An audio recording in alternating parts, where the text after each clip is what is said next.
Bonjour, je m'appelle Mia et je suis coach en nutrition et style de vie. Aujourd'hui, nous allons parler de l'index glycémique des aliments. L'index glycémique. Vous vous posez la question, qu'est-ce que c'est que ça encore? Encore un nouveau régime? Non, je vous rassure. Vous avez probablement lu ou entendu ce terme quelque part, mais vous ne savez pas vraiment ce que cela signifie. Et si je vous disais que l'index glycémique, IG, pour faire simple, pourrait changer votre vie, révolutionner votre alimentation et vous apporter minceur, santé et bien-être.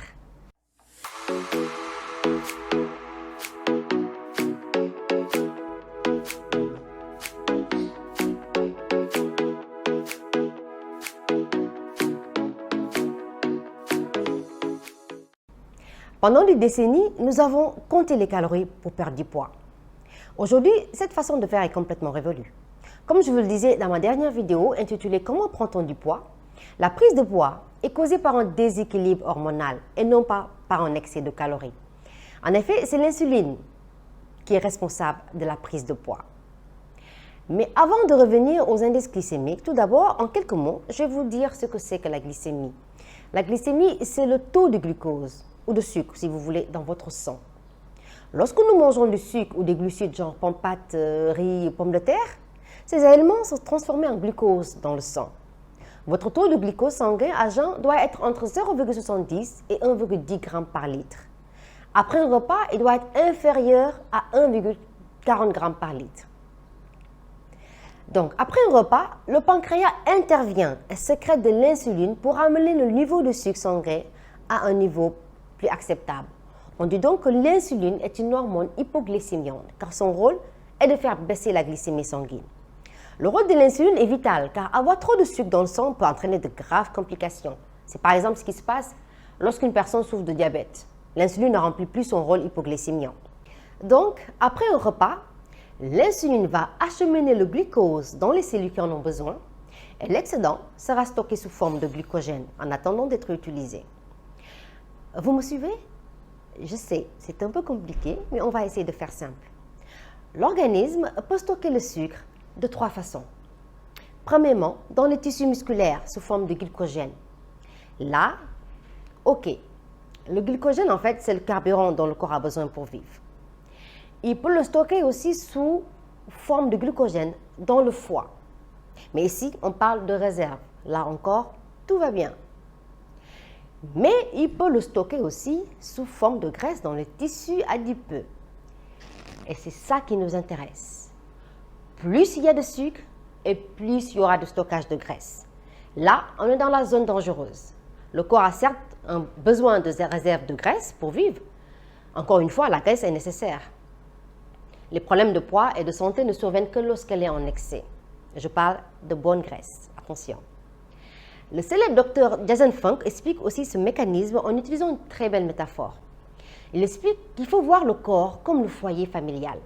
On achète à manger et on stocke dans le frigo. C'est le glycogène dont le corps a besoin pour fonctionner. Mais puisque le frigo ne peut pas tout contenir, alors le reste, on le met dans le congélateur. C'est la graisse. Quand le frigo est vide, on va chercher dans le congélateur. Logique, non? On fait des allers et retours entre le frigo et le congélateur. Et tout va bien. Par analogie, quand le glycogène est fini, le corps puise dans les réserves de graisse pour les convertir en énergie. Si les stocks contenus dans le frigo et le congélateur sont bien équilibrés, on est en équilibre avec un poids normal et stable. Le déséquilibre survient lorsque le congélateur est trop rempli et que vous avez besoin d'un deuxième, voire d'un troisième congélateur pour stocker les excédents de sucre et donc de graisse. Pour éviter cet excédent de graisse, nous allons choisir de consommer les aliments selon leur index glycémique. En 1981, après de nombreuses études, Jenkins et Walliver proposent de classer les aliments glucidiques en fonction de leur capacité à élever le taux de glucose dans le sang. Les glucides qui font grimper rapidement et fortement la glycémie ont un IG élevé. Ceux qui ont peu d'influence sur la glycémie ont un IG bas. Entre les deux se trouvent les aliments à IG modéré. De 0 à 35, on parle d'IG bas. De 36 à 50, d'IG modéré. Et de 51 à 100, d'IG élevé. L'IG de référence est celui du glucose ou du pain, selon les études, et qui est égal à 100. Donc, la plupart des aliments glucidiques ont été testés chez des diabétiques dont la glycémie était stabilisée. et chez les personnes saines aussi, ce qui a permis d'élaborer une table internationale des index glycémiques pour 1300 aliments riches en glucides.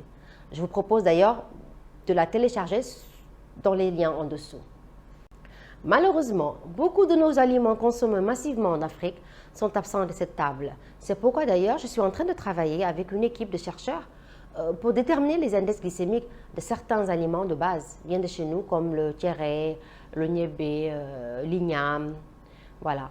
Donc, lorsque l'on consulte la table de référence, voici ce qui apparaît. Les aliments raffinés comme le glucose pur, le pain blanc, le riz blanc, les céréales du petit-déj type cornflakes, miel pops, le riz soufflé, les confiseries, les barres chocolatées, les viennoiseries, certains gâteaux ont une IG très élevée. C'est aussi le cas des pommes de terre, surtout lorsqu'elles sont cuites en purée. Les aliments peu transformés, comme les céréales complètes, le riz basmati, certaines pâtes au blé dur, les flocons d'avoine, ont une IG modérée à bas. Les aliments riches en fibres solubles, genre lentilles, pois, haricots, ont un IG assez bas car les fibres solubles forment une sorte de gel dans l'intestin et freinent le passage du glucose. La plupart des fruits ont un IG bas.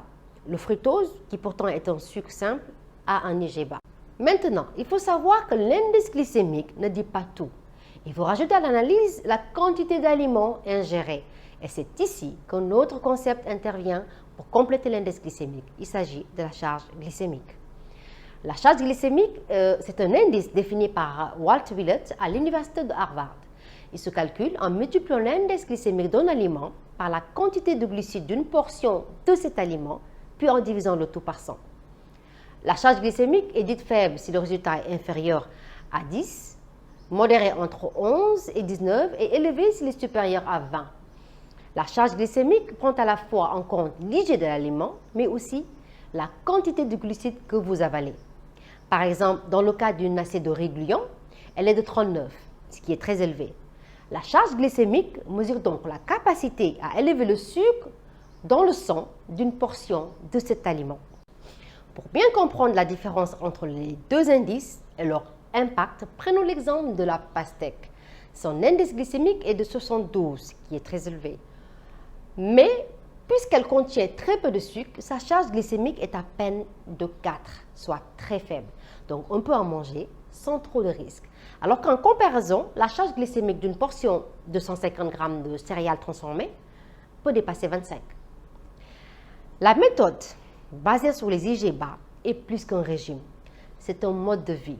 Notre démarche n'est pas seulement basée sur cette méthode, mais aussi sur un ensemble de pratiques qui, lorsqu'elles sont cumulées avec soin, vous permettront d'améliorer votre santé, car c'est le plus important, de perdre aussi en masse graisseuse, de stabiliser votre poids et d'éviter l'effet yo-yo.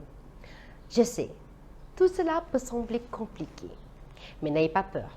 Je suis là pour vous accompagner en cas de besoin et vous aider aussi à implémenter la méthode sans prise de tête. Vous pouvez soutenir la chaîne en vous abonnant, cela me fera très plaisir. Et pour ne rien rater de mes prochaines vidéos, activez la petite cloche. Donc je vous dis à bientôt, mais en attendant, mangez bien, reposez-vous et soyez heureux. À bientôt!